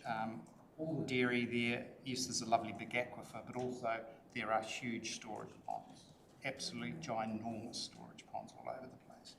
So is the work going on behind here, which is sort of helping to inform the direction for water allocation, water quality, and so on? Yeah, so and as part of the work that our team does, in addition to the TRMP plan review, we've also got a piece of water security work going on. I'm quite happy to share some of the reports with you because conscious you will, and that will give you a bit of a broader understanding and picture of that. We're kind of in some of the earlier stages, and we have in the past done a piece of science work around a Makori aquifer. Yes. So this is kind of, yeah, so I can provide those to you so you can. No, that would, again, I apologise, Sarah and I are sort of coming at this. Paragraph 29, the gravel extraction. Also, again, I'm just wondering, I'm assuming there has been some work done on what's the gravel demand going to be? What are the sources? What are the economics of taking gravel out and where's it going? And I'm assuming there's work around the future demands for gravel. So I'm assuming there is another report around that which will then go with how do you then provide for gravel extraction. You need to know what the ultimate, where the source is, where it's going, what it's for. Is it going to be economic to take it from various places to where it needs to be used? Just checking, Paul, is that part of the current piece of work or that's a separate piece? It's stage 2 piece of work. Currently we're looking at the actual kind of material available Yes. itself. Yeah, and where it's going and how it's going to be used. The other part I was interested in was the role that gravel extraction can have in assisting with flood mitigation. And I'm assuming that's built into the work that's going on with the gravel extraction. I just couldn't see it in the report. But yes. Thank you. Give me a minute, please. I just want to go to No rush. Paragraph 43.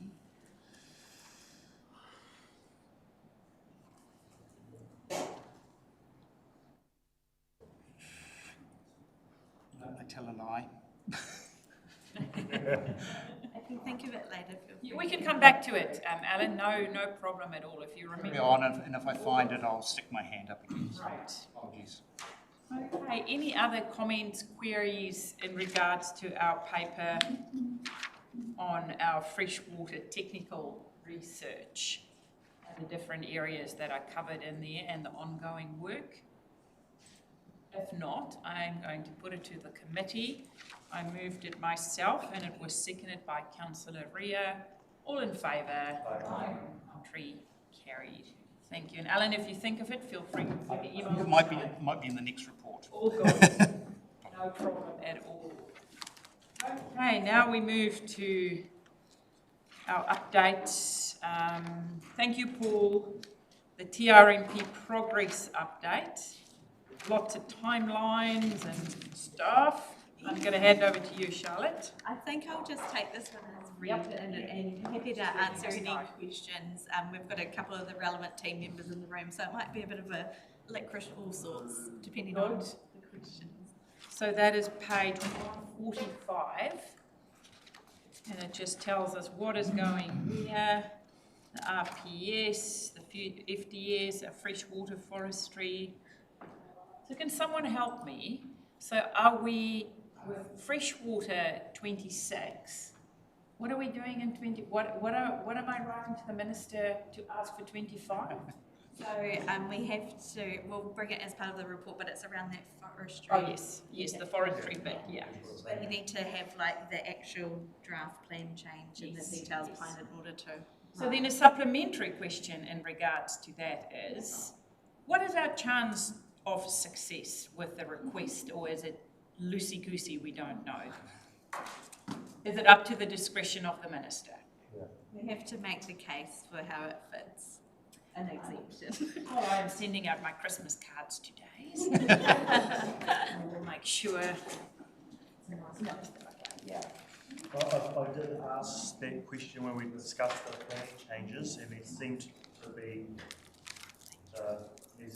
be the opinion from our operations that the forestry part of that change will be able to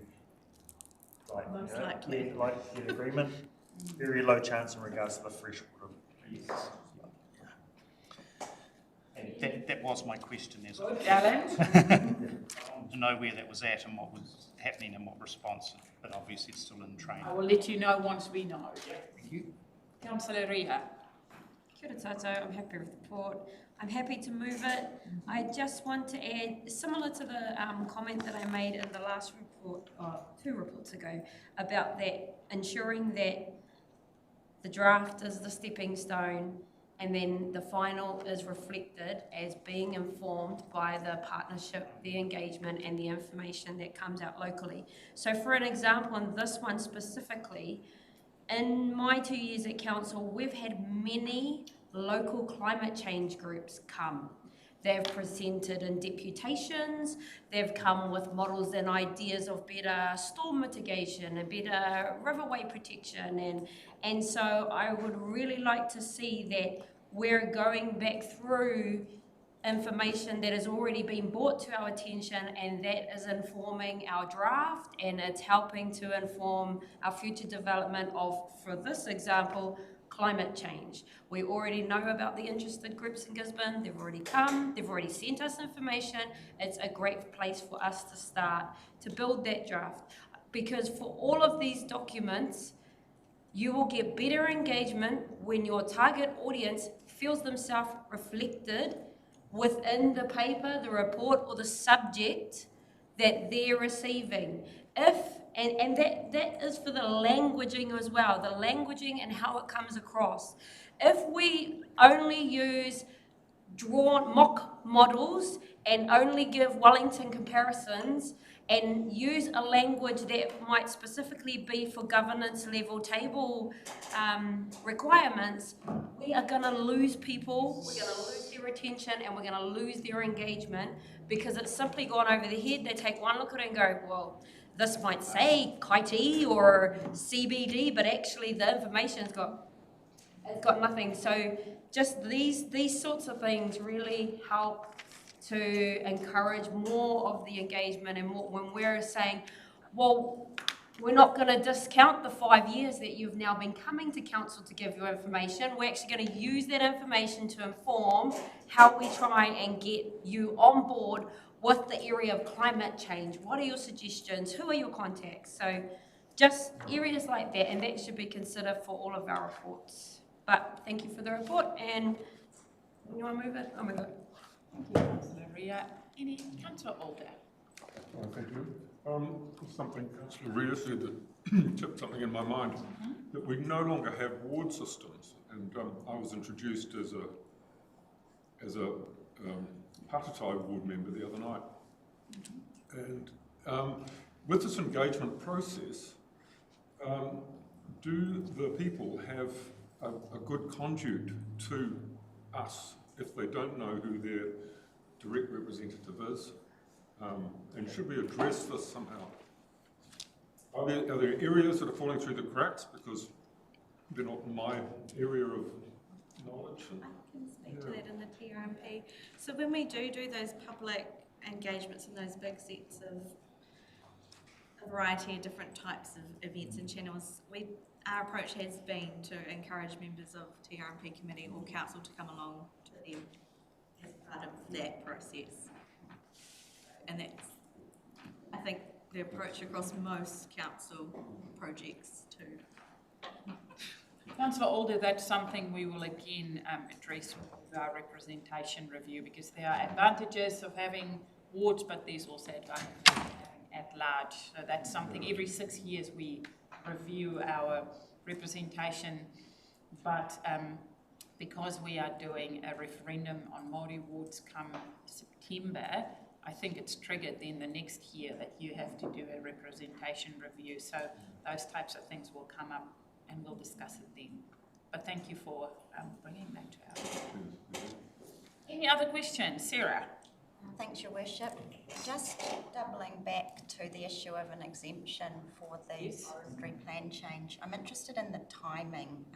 So on page 173, paragraph 7, it notes the forestry plan change notification date being February 2025, which would require the minister's exemption to have been granted before February. They're about to knock off, and most ministers don't get back until February. Then MFE have to provide advice, and the minister. What we understand of how the process is written is essentially, in terms of applying for the exemption, council make the decision that this is the plan change we want to notify. So that's what that February date refers to. Okay, and that's why we've not then said we'll then be consulting from X to X on it, because that date depends on when they get back. Sorry, that's probably not well articulated, but that is the... But the answer clarifies the whole, and is great. Thank you. Also really encouraging that there's a broad provision for ministerial exemptions. It doesn't have to be anything specific, and Tairāwhiti in particular could drive a bus through that. We tick several of those boxes. Councillor Wharehinga. Just considering we're talking about the forestry plan change and wanting to get ministerial exemption in regards to that, I'm just going to reiterate what I'd said before in regards to pushing out our freshwater plans. Like, we have a regional view, and our forestry plan and our freshwater plans are intrinsically linked. It's crazy that we can only really, we have success at getting, we have a higher level of success to get an exemption for the forestry plan, but not the freshwater plan, considering that they're both interlinked. Like I said at that last meeting, the forestry slash ends up in the freshwater. So again, crazy that we wouldn't be able to do these two things together. I love the analogy that it's as big, like that you could drive a bus through the exemptions, because regionally that's not what it feels like. It feels like we could drive the forestry change through, but it'll be the proverbial camel through the eye of a needle in order to actually get the freshwater plan stuff through. So yeah, I would really love if actually with, I guess, your guys outside of Tairāwhiti regional view, if there is some kind of chance to be able to put those freshwater plan instruments on that bus to drive it through, then please, well, I would really be keen to know and understand that. And I think council would be too, because like I said, from a regional point of view, it just blows my mind that we can't do both at the same time, because we have to. Our community really needs us to do this, and having to wait another 13 months for central government to decide what they're doing, which means that this council, and even though I won't be a part of the next iteration, I still care about what this council does moving forward. This council effectively won't be able to get into our freshwater planning instruments until 2026. 13 months is a long time for us here on the coast. That's all I want to say. Did you second the paper? Yes, happy to second. Any other questions or queries on this noting paper? Good. In favour? Three carried. And that paper was moved by Councillor Ria and seconded by Councillor Wharehinga. Okay, our last paper before we go into public excluded is page 170, and that's our TRMP program to update in our future direction. This is sort of a part two in terms of the program update, providing some more detailed things about some specific items requested from the last meeting and what we've, yeah. I think I'll just leave it at that and any questions. Yeah, it does overlap with the last paper and then provide some extra detail around some specific items that were requested as covering off the action items. When I see stuff like this, my eyes just glaze over. I'm like, oh my goodie, there's so much happening at once, overlapping, and this needs, and everything needs to fall in place in order for the next stuff to happen. So, ka pai you. Questions? Councillor Foster. Yeah, thank you. Just on page 174, you just acknowledged that there was several engagement and communication challenges were identified. What were those particular ones?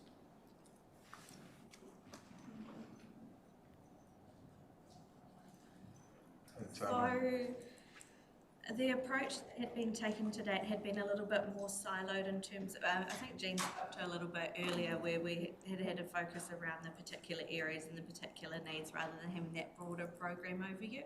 And with that kind of approach, with such a big program, comes a variety of different alignment, duplication, those types of things. So in terms of the reset and going forward, overarching strategy and plan, which then everything then connects up to, is, I guess, the approach going forward to address the variety of things that come out of having a more siloed individual approach. More of an internal process rather Yeah. So this, the reset was very much focused looking internally and about how we could do things. Yeah. Thank you. Any other questions? Just a general question about the whole process, really, and that it's from go to woe is 7 years, correct? Roughly? Eight. And from go to woe will cost us $25 million, correct? In that $25 million includes staff time, consultants, research, for example, the LiDAR mapping, the whole thing. Just wasn't quite sure how I'm using that. Yeah, and big budget was. Yeah, I think we mentioned the other day it also includes around support for iwi hapu partners in terms of engaging in the process, consultation and engagement. Like that $25 million covers the entirety of all of the things that fit within that policy process. Yeah. Okay, that's it. Thank you.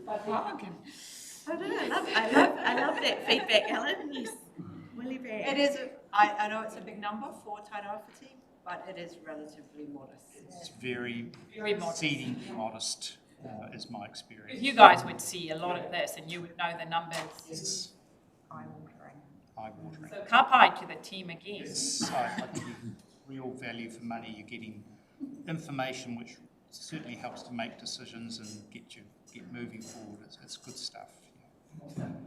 So, just on top of Foster. it, because, the government's telling councils to get back to basics, and this is one of the most expensive. This is a very expensive exercise that we'll be doing over the next, up until when it's finished in 2028, 2029. So this is the basics, but the basics are being put on us by government legislation. So. Yes, sir. So you've got that is correct. That is an absolute correct assumption there. So we assume that this is considered a core function of councils because it's something that we are mandated to do by central. And if you think we're a regional council, one of our biggest functions is to set those rules and enforce the rules. So to me, this is a piece of infrastructure as such, because we can't run this region and look after our fresh water, look after everything else if we don't have fit for purpose rules. So this to me tick an absolute basic core function. Kapai? Councillor Ria. I'd like to move the paper. Thank you so much for that, Mahi. So 8 years, $25 million. We've just heard that it's a relatively modest budget for that.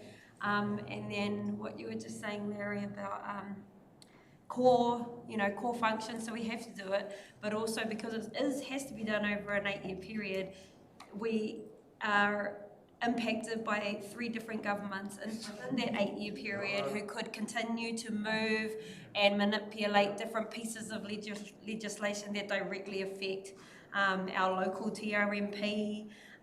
So there's lots of external factors that, but I suppose the importance is that we have to do it. Our current plan is outdated it's not relevant to our location anymore. It doesn't apply to the way we are moving as a whole district and what our environmental concerns are after all of our weather events. So it's an activity that absolutely needs to happen with all the changing of the tides in between. So thank you for the report, and I'll move. Thank you. Moved by Councillor Ria, seconded by Councillor Parata. If there's no more discussion, before we close this public meeting again from us, a huge thank you, Joe, Charlotte, everyone that's been part of this process, leading this charge, which is sometimes, like Councillor Alder said to me earlier, there's always this uncertainty. Nothing is 100% clear. You make assumptions from signals from the government and how you operate. So thank you for the professionalism, for the good value for money, as Alan highlighted as well. We really appreciate it. And from this committee to staff, Merry Christmas, have a wonderful break, because we'll be back next year and we'll be doing it again. So with that, I put it to the vote. All in favour? Aye. Contrary carried. And then I